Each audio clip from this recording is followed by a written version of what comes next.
Fala galera, sejam muito bem-vindos à coletiva do Tidico. Mais um empate, né? Mais um resultado ruim para o São Paulo, que é um time que já vem bastante tempo preocupado com o bom futebol, né? Com o bom rendimento, com a zona do rebaixamento, né? Um time que vem muito preocupado com isso, um time completamente desacreditado, né? Nós vamos falar bastante sobre isso nesse jogo. Antes da gente começar, já sabem, se inscrevam no canal, ativem o sininho de notificações, vão deixando like, vocês sabem, isso é muito importante, me ajuda bastante. Gente, o São Paulo foi até Cuiabá, empatou, né? Empatou um jogo e acho que como muitos de vocês, a gente pensa que talvez o empate tenha saído barato pelo volume de jogo do Cuiabá contra o São Paulo, né? Nós temos um time bem bagunçado do São Paulo, um time que não tem padrão de jogo, né? A gente vê que o São Paulo ele não tem um elenco até que tão ruim, né? Claro que a gente, se pegar e olhar criticamente, bem analiticamente, a gente consegue achar falhas no elenco do São Paulo, mas a gente sabe que não era para ter os resultados que está tendo com o time que tem na mão, principalmente até contra o Cuiabá, né? Então é complicadíssimo, né? Nós temos um técnico bem incompetente, né? Um técnico que não consegue ajustar o time, um técnico que tem 8 meses que não consegue acertar coisas que eu já vim aqui no canal e alertava bem antes, né? Sintomas que a gente via, porque não é só um pegar no pé, não é só uma cornetagem, né? A gente viu ao longo do trabalho do Crespo que muitas vezes as escalações não faziam sentido, muitas vezes as alterações não faziam sentido, e a tática em si, né, não por ser 3 zagueiros ou 2 zagueiros, hoje no caso foi 2 zagueiros, vou falar de cada jogador individual, de cada posição individual, não era nem por ser 3 zagueiros ou 2 zagueiros, a gente via que não tinha lógica, não é nem uma pressão na frente, né, nem talvez uma posse de bola, nem um tic-tac, nem uma retranca, né, a gente não, o Crespo ele não dá padrão nenhum pro time, ele não consegue dar formato nenhum pro time, e a gente percebe que é sempre uma grande bagunça, né? Agora, atualmente, né, nos últimos jogos, era-se muito cobrado de ataque. São Paulo é um time grande, São Paulo precisa atacar e tal. Ele, no alto do seu desespero, no alto da sua... coitado do Crespo. O Crespo tá em maus lençóis lá, tá pressionadíssimo e acredito que esteja muito chateado. Mas no alto da sua incompetência ali, no alto da pressão de tudo, talvez vendo seu emprego ameaçado e tal, ele sabe que isso é normal no mundo do futebol, ele chegou e colocou ataque total. Contra o Santos, até que funcionou, mas nosso gol foi de pênalti, não tem a mão, né? Não tem um ataque competente, jogadas competentes, né? E nesse jogo não funciona. Ele coloca o que a gente tem de melhor, coloca o ataque ali, né, que parecia ser ideal, depois faz alterações, vou chegar nas alterações, e o seu time não vem, né? Cadê? Cadê o time? Cadê o bom futebol? Cadê cadê as ideias? As ideias técnicas, as ideias táticas sendo colocadas em práticas? Então eu acho que isso entra muito em xeque nessa passagem do Crespo pelo São Paulo, né? Que a gente sempre vê que falta alguma coisa. E aí fica cada vez mais difícil fazer análise, né? Porque tem alguns acertos, tem, né? A gente sabe que, eu acho que eu e acho que todos os São Paulinos estamos analisando, nós estamos, claro, preocupados por causa dos resultados, né? Por causa de flertar com a zona do rebaixamento, para não ter mais para onde ir, né? São eliminações catastróficas, igual sempre, né? Igual esses últimos anos, né? Então é a mesma coisa, e agora, quando a gente flerta com a zona do rebaixamento, isso fica cada vez mais doloroso, cada vez mais pressionado, e eu acho que não são só os resultados. É claro que os resultados influenciam demais, mas eu acho que o que mais nos assusta é não ver nenhuma evolução em campo, né? Não ver, não tem nada. Você vê, um time joga mal um jogo e no outro a gente já sabe que é uma repetição, né? Que vai jogar mal de novo, talvez por um milagre. Hoje eu vou chegar no Rigoni, mas o Rigoni, outro sintoma da gestão técnica do Crespo, que eu já vinha apresentado aqui no canal, pode pegar nos vídeos passados, ele depende inteiramente dos nossos talentos individuais. Nós tivemos grande destaque do Rigoni. O Rigoni hoje é o nosso melhor jogador do time. Hoje saiu lesionado, saiu com a mão na coxa. Espero que não seja nada. E aí o time do Crespo vira outro Deus nos acuda. É sempre em cima. Eu acho que ele aposta porque como o time não tem padrão, o time não tem tática bem definida, sai um jogador igual o Rigoni, que é um cara que é um cara que tem talento individual, é um cara que se sobressai em qualquer jogo, aí acontece o que aconteceu hoje, a gente fica refém, eu acho que nós estamos agradecendo talvez um empate contra o Cuiabá, porque era para ter sido uns 3 ou 4. Bom, vamos falar de cada jogador individual. As coisas estão ficando cada vez mais difíceis, o dia a dia está cada vez mais difícil para nós. Vamos falar de cada jogador individual aqui para vocês. Thiago Volpe, engraçado, né? O Volpe que a gente tá à mercê, né? Eu não tenho mais confiança no Volpe, acredito que vocês também não. Hoje fez uma partida muito boa. O Volpe, é isso que a gente, né? O Volpe, ele é um cara que a gente não sabe o que vai acontecer, né? Ele é um trem descarrilhado que você não sabe se ele vai frear, se ele vai sair você não sabe o que vai acontecer. Hoje fez grandes defesas, né? A gente sempre fica preocupado com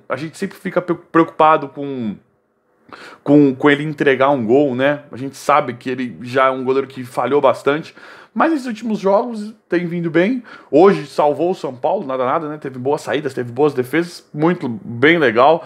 Já que é o Volpe que vai continuar, um cara que está completamente desacreditado, né? Mas por conta do momento de problema financeiro que a diretoria fala, um monte de outros problemas do clube, parece que o Volpe vai continuar, então que seja jogando bem, né? Então espero que o Volpe continue assim, fazendo boas partidas igual fez hoje. Miranda, pra mim, jogou demais também, né? Miranda que eu acho que o problema, muitas vezes a gente vê o Miranda correndo por conta, eu acho que tática deficitária do Crespo, né? Que coloca todo mundo na podre, ninguém joga bem, percebe? Nós vimos o Caleri fazer um baita jogo contra o Chapecoense, contra o Santos.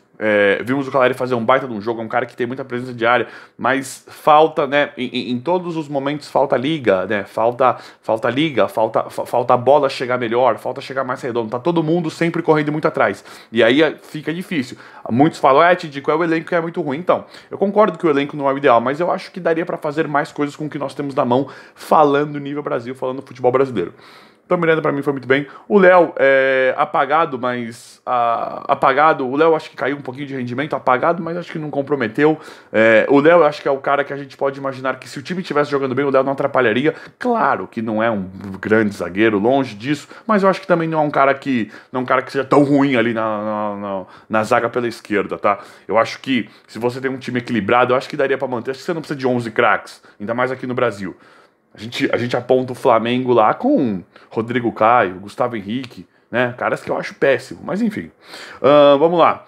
Entendeu? Acho que você não precisa de 11 craques. É claro que se tiver quanto mais jogador de qualidade, melhor. Mas eu acho que daria pra fazer mais coisas e eu acho que esse é o sentimento de vocês também. É por isso que incomoda, não é só os resultados não vindo, né? Eu acho que o desespero maior é por ninguém ter evolução nenhuma, nenhum setor ter evolução. A gente vê Rigoni, que faz um golaço, a gente vê partidas brilhantes do Nestor, né? Uma partida ou outra do Nestor que ele dá bons chutes, que ele avança. Então é sempre se alguém se destacar, joga, parece que o técnico chega e fala, joga aí, né? Então isso eu acredito que é o que nos deixa mais preocupados. Igor Gomes, pra mim tá melhor de lateral direito do que de meia. Claro, longe de ter jogado bem, né? Mas ele é um cara que tá improvisado. No começo do jogo a gente viu que teve muitas jogadas do Cleison em cima do Igor Gomes. E aí não é surpresa nenhuma. É um meia que já não joga bem de meia que tá improvisado na lateral direita. Então, se tomasse gol por ali, não é surpresa nenhuma, porque não é a dele. Então não venham com essa, né? Então eu acho que o Igor Gomes, pra marcar ali, pra correr ali, só fazer isso melhor do que de meia pra mim. Claro, de novo, também longe do ideal, mas pra carregar piano não acho tão pecaminoso. O Wellington, a gente sabe que o Wellington tem qualidade, feliz do Wellington ter sentado o Reinaldo, prefiro o Wellington de titular. Só que é a liga, né? É a liga. Se você não tem um meio de campo que funciona, se você não tem um ataque que funciona, se você não consegue dar um padrão, se você não consegue direcionar seus jogadores, se você não consegue ser técnico dos jogadores, fica ruim pra todo mundo, fica difícil pra todo mundo. O Wellington é um cara que acho que é unânime, tá todo mundo gostando, porque ele tá no lugar do Reinaldo. Não consegue jogar, porque é um time desequilibrado, é um time que falta tudo, né? Luan, Nestor e Sara, é aí que tá o problema do time, não com os jogadores, tá? Só tirando o Sara, que pra mim é péssimo. Luan e Nestor eu também teria entrado, aí tem a discussão do, não, mas o Liseiro tinha que jogar no lugar do Nestor, ou por que não gosta o Gabriel Neves? Enfim, eu gosto do Luan muito, gosto do Nestor, e o Sara pra mim não pode jogar. Mas assim, falando do meio de campo, por que pra mim não funciona? De novo, a gente volta naquela questão básica, né, de tática, a gente não sabe se o time é um time que ele está montado pra atacar ou se ele é um time que está montado para defender. Nós não temos nada. E aí é claro que você deixa o seu meio de campo perdido. O Luan, Nestor, o Sara, eles não sabem se eles têm que chegar com muito ímpeto ou eles não sabem que eles têm que recuar demais. Se, quando o Crespo começa no desespero, a impressão que dá pra mim, tá? Quando o Crespo começa naquele desespero de preciso ganhar, precisamos do resultado, ele começa a empurrar mais. E principalmente depois que ele começa a tirar volante, que ele tira o Luan, coloca o Liseiro pra ele achar que o time fica mais, pra ele achar que ele ataca mais o time, né? Só na cabeça dele isso funciona. Quando ele faz isso, ele empurra o meio de campo pra cada vez mais perto dos atacantes. E um time que já tá retraído, jogando, pode reparar, todos os times que estão jogando contra o São Paulo jogam no contra-ataque. O time que já tá mais retraído vai cada vez se retrair mais, ele afunila mais, eles tiram os jogadores, isso é tão óbvio, os jogadores do meio de campo, quando vão chegando, eles tiram o espaço dos nossos jogadores habilidosos, que são Rigoni, Luciano e Caleri, e aí eles não conseguem render, porque tá tudo muito afunilado. Então, é aí que tá um dos problemas técnicos pra mim. Quando você joga, você tá lá no desespero, precisamos atacar, e você joga os caras lá, você dificulta a vida pros nossos jogadores habilidosos, que precisam de espaço para driblar, espaço para fazer boas jogadas de surpresa pra zaga adversária. Então, isso pra mim, é tudo um conjunto de uma deficiência técnica muito grande, né? De nós termos um técnico que enxergue, que veja isso, né? Sara, pra mim, não pode mais vestir a camisa do São Paulo. Não entendo porque ele não coloca o Benítez. Eu não quero nem chegar nesse ponto, viu, gente?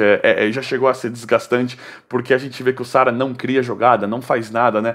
Você pode falar, ele corre, te digo, tá, corre. Mas e aí, o que ele produz? Não entendo a questão do Benítez, sabe? Chega a me dar ânsia de vômito essa questão do Benítez. Não dá pra entender o que o Benítez fez e não colocar o Benítez. O Benítez, a gente viu, o pouco que entrou aí, já dá uma carinha diferente pro time, já tenta alguma coisa de criação. Então eu não abriria a mão do Benítez de jeito nenhum. Deixa nos comentários aí o que vocês acham. Eu vou falar depois das alterações, gente. Aí nós tivemos Luciano e Caleri, que jogaram mal, que a gente sabe que são excelentes. O Rigoni também, mesmo quando tava lá, não tava, tentou alguma coisinha porque é melhor que os outros. E o Rigoni machucou e entrou o Marquinhos. Mas nós temos 3 atacantes que nós sabemos que são bons, que não conseguem render nada por causa de um esquema tático que não funciona. E aí depois ele tira... vou falar uma coisa, hein? Ele tirou o Luan, colocou o Liseiro, tirou o Nestor, colocou o Benítez. O Marquinhos entrou no lugar do Rigoni porque machucou, até aí tudo bem. Caleri pra entrada de Gabriel Neves. Não dá pra entender. E aí ele coloca o Rojas no lugar do Sara. Eu tinha esquecido que o Rojas era jogador do nosso time. Esquecido. Então é um jogo sem novidades, né? Falando taticamente e falando do resultado, as alterações já são esperadas. Ele mexe em volantes, né? Ele gosta de mexer com volantes. Então essas alterações são completamente esperadas, são alterações que são inúteis, que nunca reverteram um jogo. Pode reparar, o Crespo nunca ganhou um jogo que ele teve que mexer no time e alterar. A gente ganhou os jogos que saía ganhando. Que ele teve que mudar, alterar pra ganhar, nunca aconteceu. Então não há esperança nenhuma. Acho que nós podemos ficarmos felizes por não ter tomado nenhum gol, porque há muito tempo quem joga como time pequeno é o São Paulo e muitas pessoas não enxergam isso. Muitas pessoas de dentro não enxergam, até podem enxergar, mas não querem fazer nada e deixam uma gestão, um técnico completamente incompetente para cuidar do nosso time. Então é com isso aí que nós temos que lidar, né? Bom, galera, o vídeo de hoje foi esse. Espero que vocês tenham gostado. Se inscreva no canal, ative o sininho de notificações. Deixa o like. Obrigado e até a próxima.